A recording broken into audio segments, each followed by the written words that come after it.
Hello दोस्तों, नमस्कार। SM किसी चैनल में मैं आप सब लोगों का दिल से बहुत बहुत स्वागत करता हूं।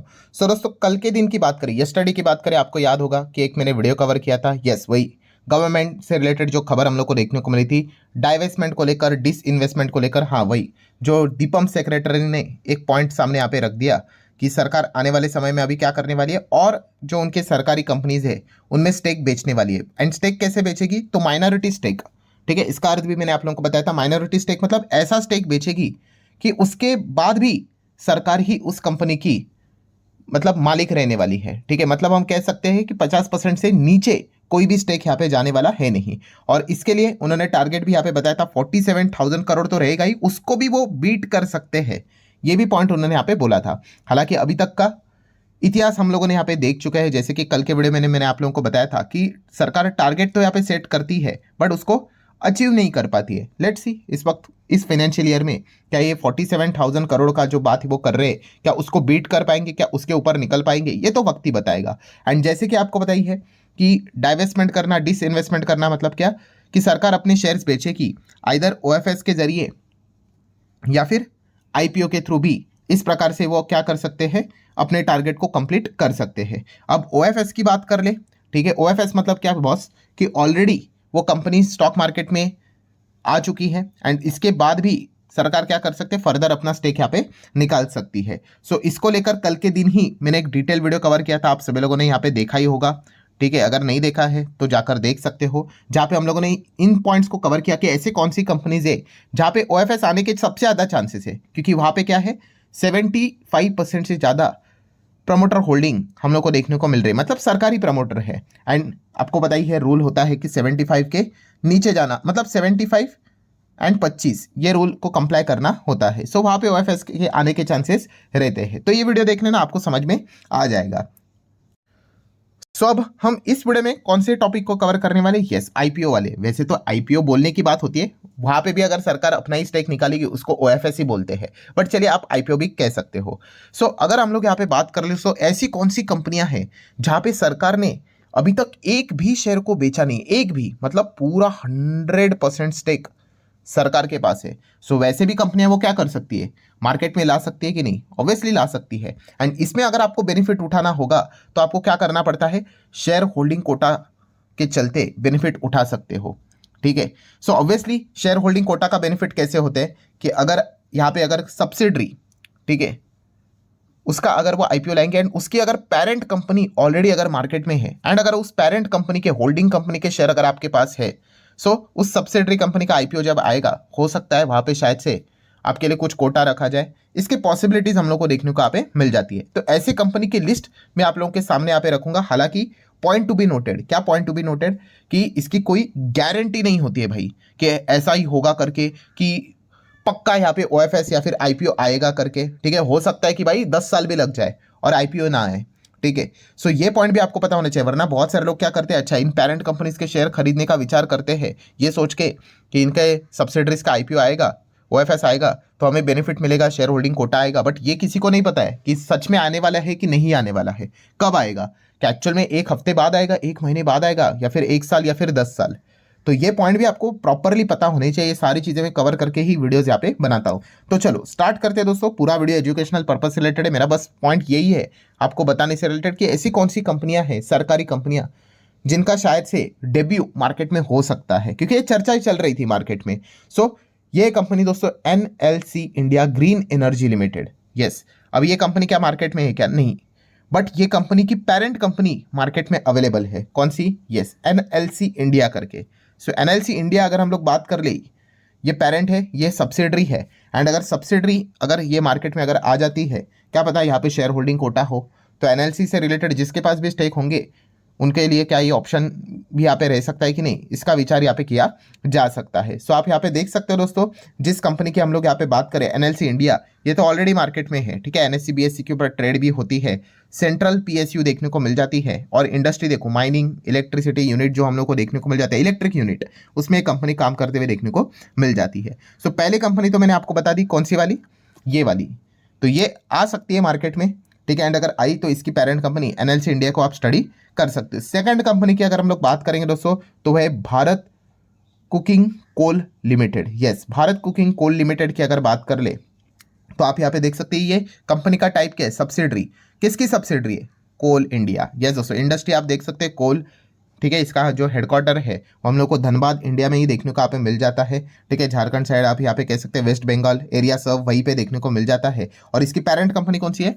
कोल इंडिया, ठीक है। सो कोल इंडिया के पास इनके शेयर्स है, ठीक है। तो अगर ये कंपनी अगर मार्केट में आती है, कौन सी? भारत कुकिंग कोल लिमिटेड, तो कोल इंडिया के ऊपर हर किसी का फोकस यहाँ पे जा सकता है। देखिए आएगा नहीं आएगा किसी को भी नहीं पता है, ठीक है। तो ये पॉइंट को आप नोट करके चल सकते हो। देन दोस्तों पॉइंट नंबर 3 जो कि है central mine planning and design institute, yes CMPDI। ये जो कंपनी हम लोग को देखने को मिल रही है ये भी मार्केट में डेब्यू कर सकते हैं, अभी तक तो आई है नहीं, बट अल्टीमेटली अगर हम लोग यहाँ पे बात करें ये भी कंपनी का टाइप क्या है? सब्सिडरी। किसका? अगेन कोल इंडिया। मतलब इस कंपनी के भी जो शेयर्स है वो कोल इंडिया के पास ही हम लोग को देखने को यहाँ पे मिल जाते हैं। इसके पुराने नाम को भी अगर आप चाहो तो यहाँ पे स्टडी कर सकते हो, ठीक है। सो अगर ये कंपनी अगर मार्केट में आई CMPDI, इसका IPO, ठीक है, अगर आ जाता है मार्केट में, OFS लेकर अगर आ जाती है सरकार, तो कोल इंडिया अगेन हम लोग को फोकस में आते हुए देखने को यहाँ पे मिल सकता है। नेक्स्ट अगर हम लोग बात करें दोस्तों तो company number 4 Canara Robeco mutual fund. यस नाम से ही पता चल जाता है, कैनरा रोबैको नाम से क्या पता चलता है? यस इन दोनों का हम लोग को जॉइंट वेंचर देखने को यहाँ पे मिल रहा है, जहाँ पे कैनरा के पास 51% एंड रोबैको के पास 49% का स्टेक हम लोग को देखने को यहाँ पे मिल रहा है। सो अगर ये मार्केट में अगर आने का विचार करेंगे तो कैनरा बैंक हम यहाँ पे कह सकते हैं दोस्तों फोकस में आ सकता है, because Canara Robeco mutual fund में कैनरा बैंक के ही पास 51% का स्टेक हम लोग को देखने को यहाँ पे मिल रहा है, ठीक है। अब कौन स्टेक निकालेगा नहीं निकालेगा वो किसी को भी पता है यहाँ पे है नहीं, बट यस इन कंपनीज को आप अपने रडार के ऊपर स्टडी पर्पस के लिए रख सकते हो। आगे बढ़ेंगे दोस्तों तो कंपनी नंबर 5 है NREL।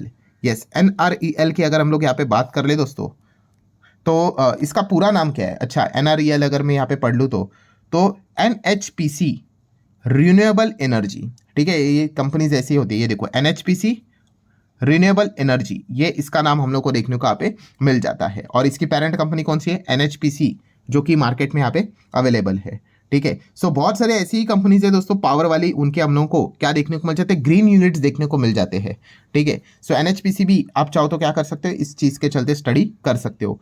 देन पॉइंट नंबर 6 की अगर बात कर ले दोस्तों तो SJVN ग्रीन, ये भी कंपनी क्या कर सकती है? इसका भी मार्केट में एंट्री हो सकता है, आएगा नहीं आएगा वो सरकार के हाथ में भाई, ठीक है। सो SJVN ग्रीन अगर कभी अगर चर्चा होती है तो SJVN लिमिटेड ये तो मार्केट में ऑलरेडी अवेलेबल है, ठीक है। यही इसकी पेरेंट कंपनी हम लोग को देखने को यहाँ पे मिल जाती है। सो आप चाहो तो इस कंपनी को भी अपने रडार के ऊपर रख सकते हो।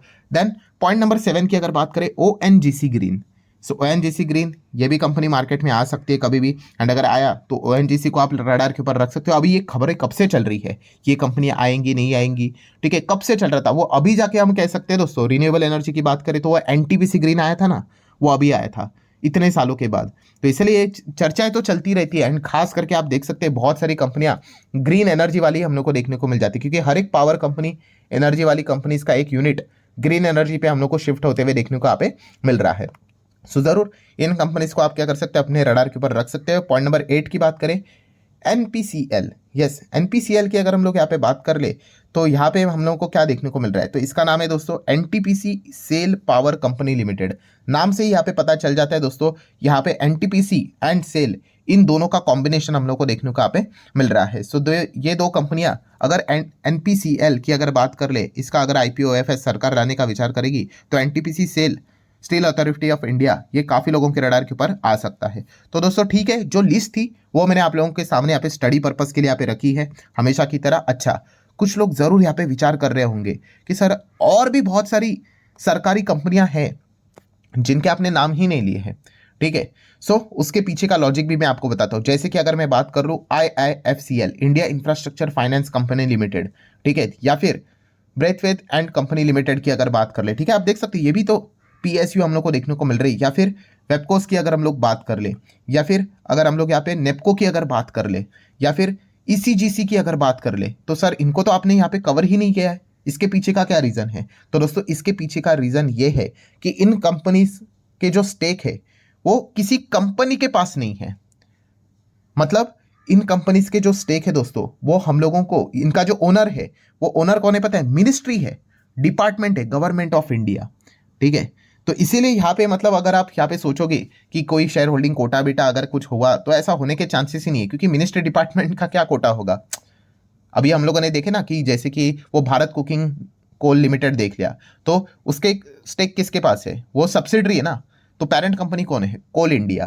ठीक है, यहाँ पे अगर हम देखें तो कोई पेरेंट कंपनी नहीं है, डायरेक्टली मिनिस्ट्री एंड डिपार्टमेंट के पास इनके शेयर्स पड़े हुए हैं। जैसे कि अगर आप चाहो तो ऊपर ऊपर से एग्जांपल देख सकते हो, अभी ब्रेथवे एंड कंपनी लिमिटेड की अगर बात कर ले, ओनर देखो इसका कौन है, कंपनी नहीं है, ministry of railway, government of India, parent कौन है, इंडियन रेलवे।